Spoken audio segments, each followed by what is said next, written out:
Something else that you did, mate, in the past is you started posting on LinkedIn. Okay, so you posted your first piece of content 6 years ago. It took me a few hours of scrolling to find this, right? Okay, I'm so impressed you went through. Deep research, man.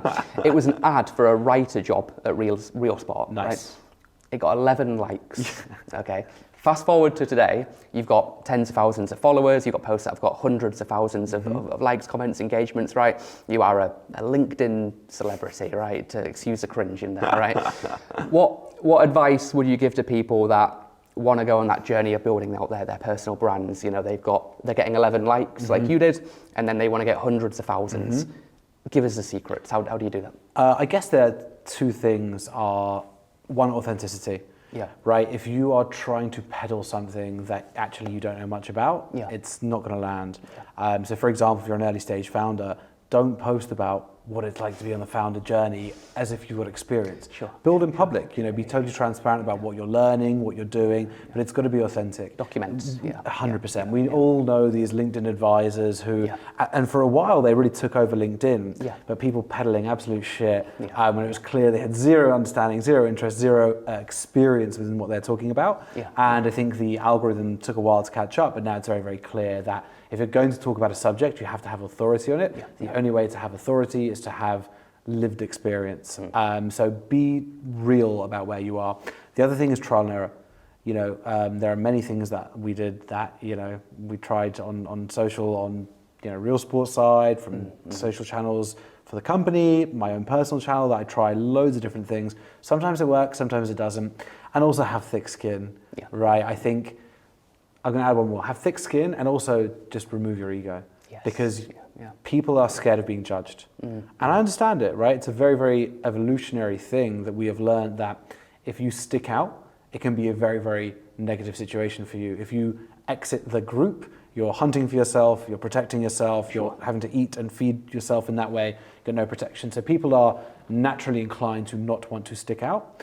But if you are going for it, if you are trying to go on a specific journey, then you have to stick out. Yeah. So it's about getting over some of your own, you know, existing hold-ups, and don't be afraid to fail. I've had many posts where, especially earlier on, before I had a bit more authority and before, you know, people had started to accept my content a bit more, early on, you know, you get a lot of negativity, absolutely. Yes. But that's where the stand-up will help. I'm sure doing the magic and bombing a trick will help. You know, absolutely. You get used to it, right? What about I like what you said about removing the ego, because your posts are very authentic. You talk about mental health, you talk about ADHD, you talk about areas like that. Tell me a little bit about your experience with those areas, because that's something that a lot of people have challenges with, but they just are scared to speak about it, I often find. Tell me about that journey. Yeah, absolutely. So I was diagnosed with dyslexia at about 7 years old, and ADHD at 13, 14 when I was about to be kicked out of school. I was about to be kicked out of school because I was an absolute distraction. I was a bit of a terror. I didn't know I had ADHD, so I just couldn't figure out why, you know, what was normal to me was just not fitting with what the school wanted, right? Sure. But it was very clear that it wasn't fitting in. So very thankful to my school. They supported me. You know, to get the right treatment, to get the right analysis and assessments done. So it turned out I had ADHD, which is a real light bulb moment for me in understanding, oh, this is why I can't do this. And listen, it's a lifelong journey again on learning. I still learn more and more about ADHD. You know, every month there's some new research that comes out, learning about different types of ADHD, the types of thinking associated with ADHD. Sure. And also lots of interesting theories around what ADHD is. You know, is it neurological inflammation? Is it chemical imbalance? Is it trauma response? You know, there's so much different literature around it and different science around it.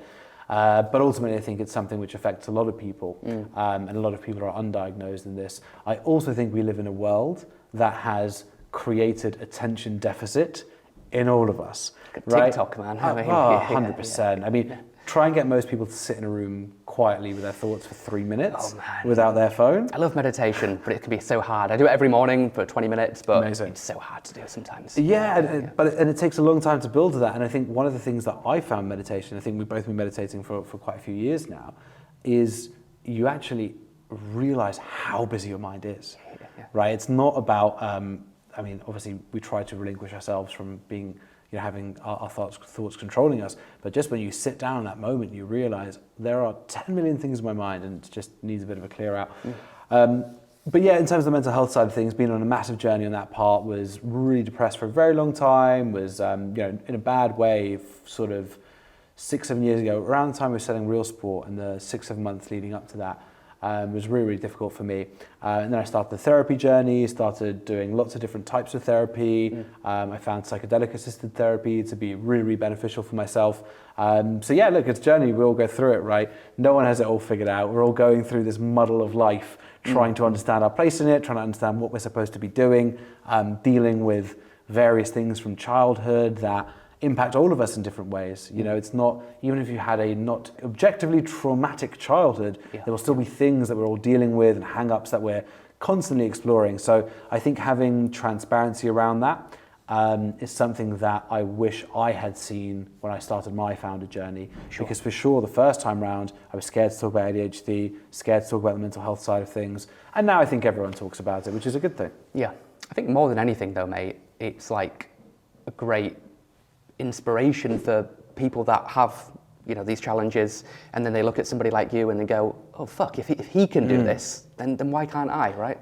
100%. Trust me, if I can do it, anyone can do it for sure. No doubt about that. But yeah, absolutely. And I think that's it. It's just about, I think our jobs on this planet is to try and impact people positively. I think that's it, right? I think, when you really, really boil it down to its core, that's how we can change the world, is impact people positively.